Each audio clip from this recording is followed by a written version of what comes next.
Yes, to?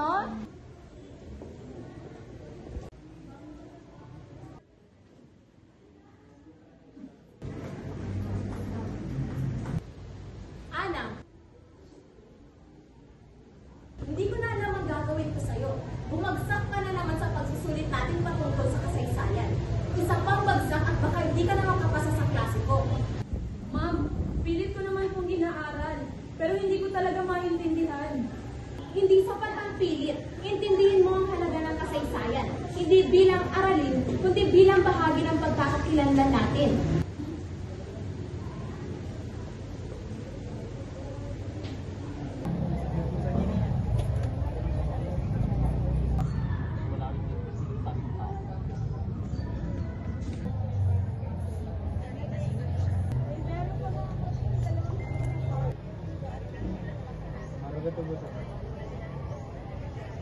Kailan yung 10? Friday?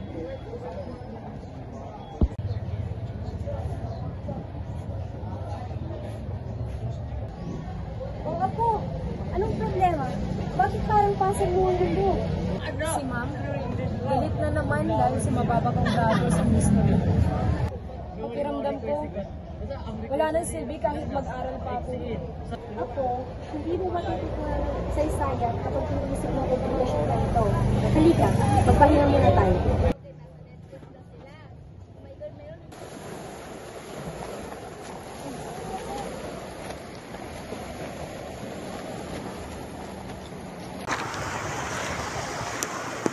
Tignan mo ang karagatan na ito, Ana. Napakalawak, hindi ba? Pero alam mo bang minsan, ang mga lupain at karagatan ito ay napasailalim sa kontrol ng mga dayuhan? Talaga po bala? Paano nangyari yun? Isa itong mahaba at makulay na kwento, Apo. Nagsimula ito sa isang maliit na grupo ng mga maglalakbay, dala ang kanilang mga layunin at ambisyon sa taong 1521.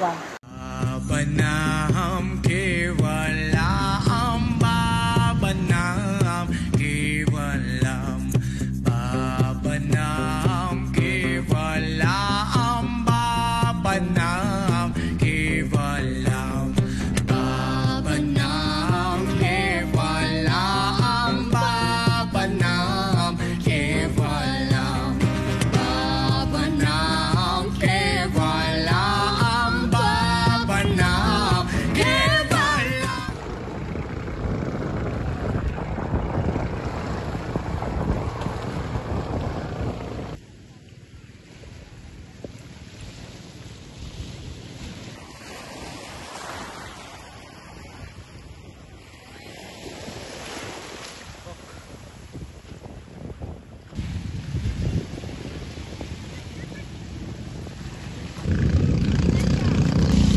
Mga kasama, may mga lumulutang na mga balanghay na malalaki sa karagatan. Oh, bakit pinagkukulay lupa? Para kang nakakita ng aswang. Saan ka nga ba galing? May mga malalaking sasakyang pandagat ang paparating. Ano?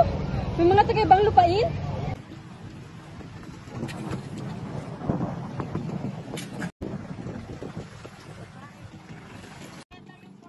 Nandito na sila, mga mandarang pinagmula sa malayo. Mga Kastila?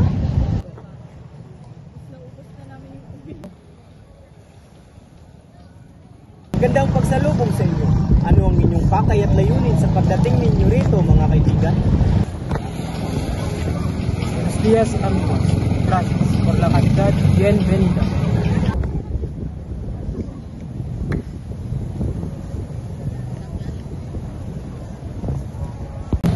Enrich! Podría traducirle a Elos las palabras de nuestra vida.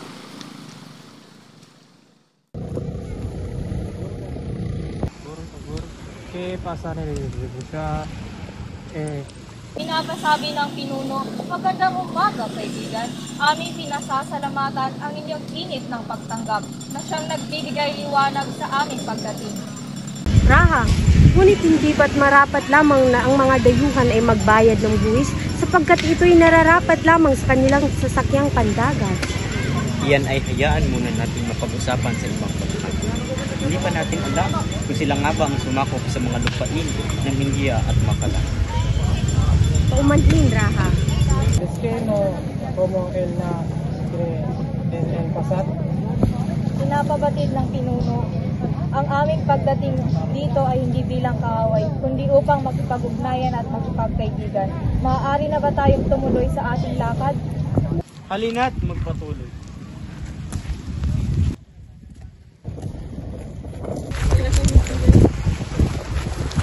Ihandanan ninyo ang sagana at sari-saring pagkain upang tayo'y magsalo-salo ng sagana.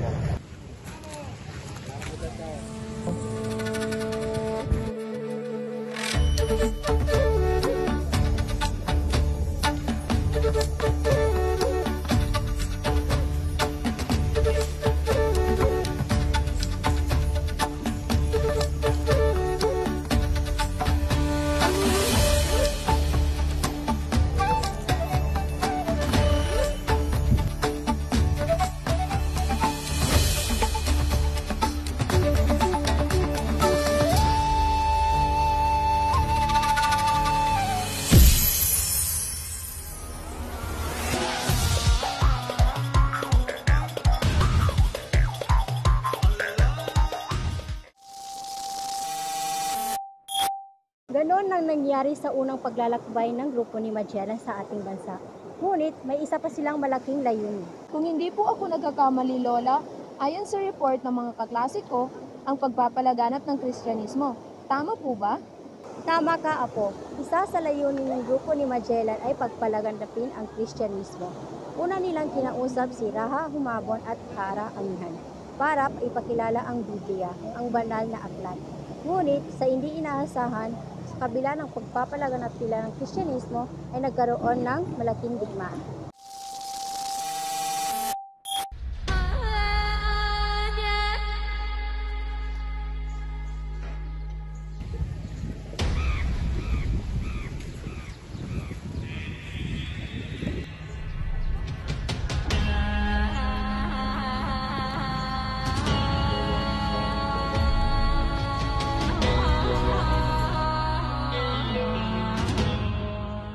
Nuestra Alteza, Raha Humabon, Hara Amihan. Les presente la libro, la Biblia. Él contiene la Dios, la vetera de eterna.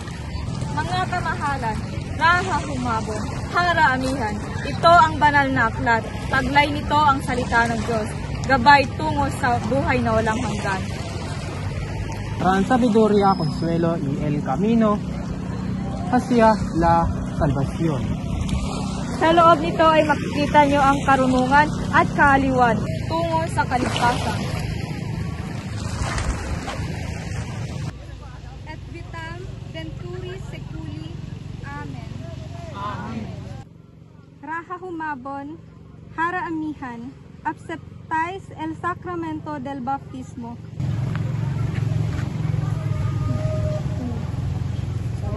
Oo, Padre. Tinatanggap namin.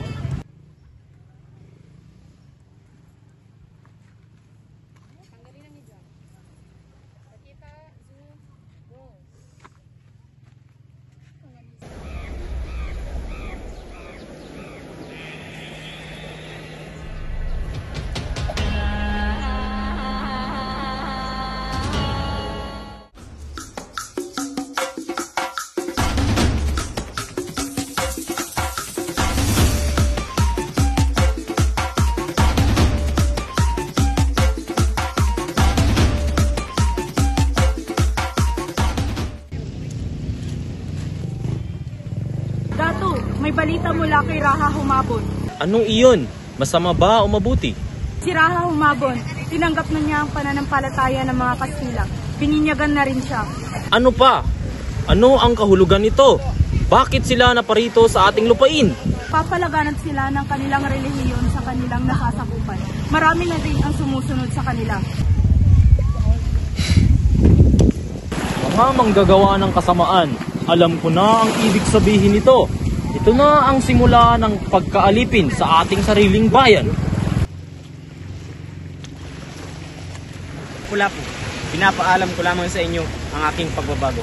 Babago? Pagkakalulo sa ating mga ninuno. Ang inyong pananampalataya ay isang panlilinlang. Isang paraan upang mabawi ang ating kalayaan. Kung yun nais, Dato, naniniwala ako na ang kanilang Diyos ay magdadala sa atin ng kapayapaan.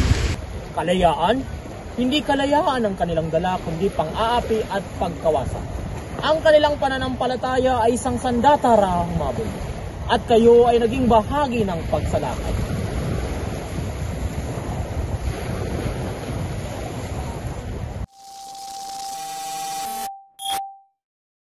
Kaya pagkatapos ng misa, anong nangyari?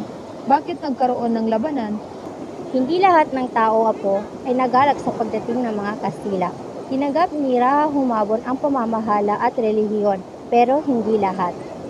Si Dato Lapu-Lapu, ang pinuno ng Mactan, ay nakita ang mga Kastila bilang banta sa kalayaan ng kanyang mga tao. Tumanggi siyang yumuko kay Magellan.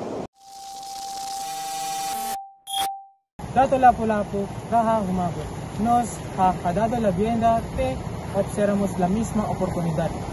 Abraza el cristianismo y las bendecianos de la corona español.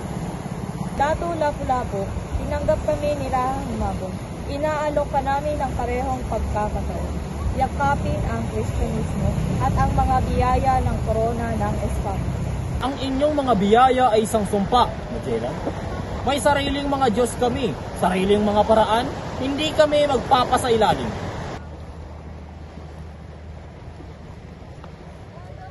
Vuestra desobediencia será recibida con fuerza. Ang iyong pagsuway ay sasalubungin ng persa. Kung gayon, tignan natin kung sino ang malakas.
Kaya namatay sila Magellan dahil sa hindi niya pagkakaunawa sa ating mga tao.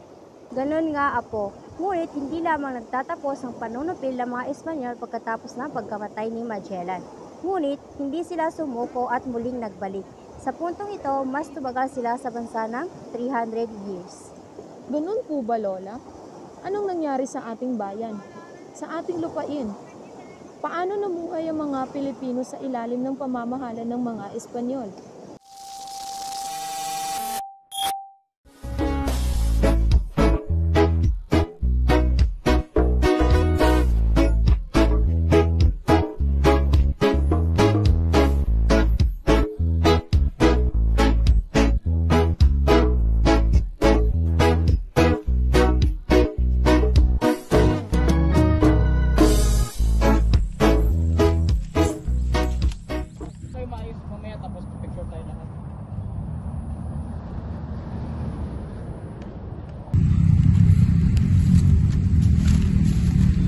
Ang dami kong dalang prutas at gulay para kinay at itay. Siguradong matutuwa sila sa dala ko. María, entrega ya tu cosecha para es tributo para Don Rafael. Pero senyor, para po ito sa aking pamilya. Kailangan po namin itong kainin. Nada de peros. Todo lo que este tierra pertenece a Don Rafael. Pinaghirapan ko yan. Mira, trabajadores, siempre tan lientos. Padre, necesitamos ser más estrictos con ellos. Deben aprender quién manda. ¡Vuelvan a trabajar! Esta cena no es soya. Patawad po, Don Rafael. Napagod lang po kami. Kaya bigyan niyo po kami ng kaunting oras para magpahinga. Nota ng derecho ay diskansan. Proven lo que necesitamos o enfrentar el castigo.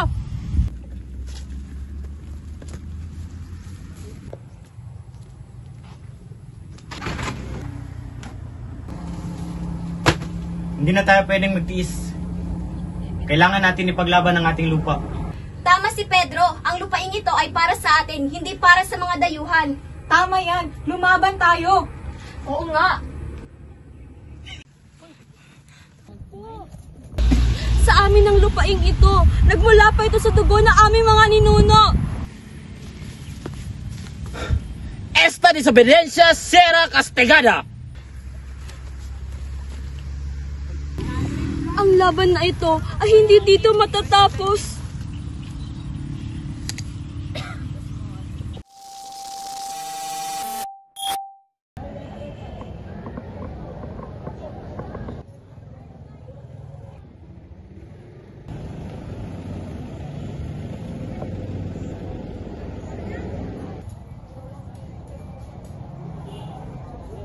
Ganun ang buhay ng mga Pilipino na wala.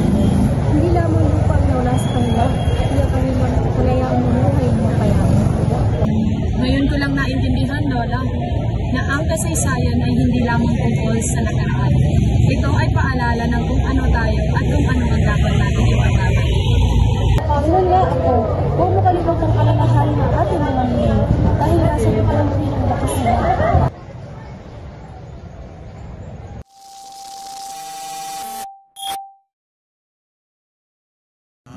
Babanam kevalam babanam kevalam babanam kevalam babanam kevalam babanam kevalam babanam kevalam babanam kevalam babanam kevalam babanam kevalam babanam kevalam.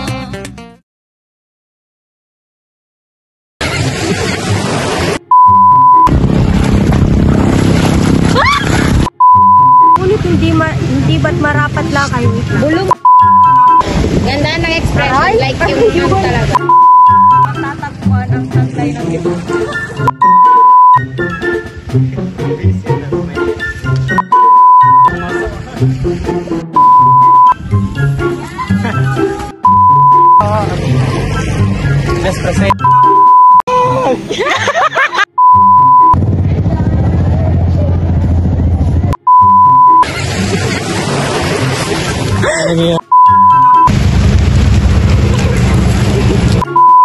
Kristiyano.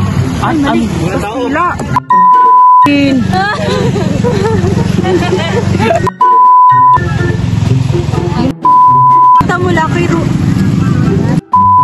Umang kumab.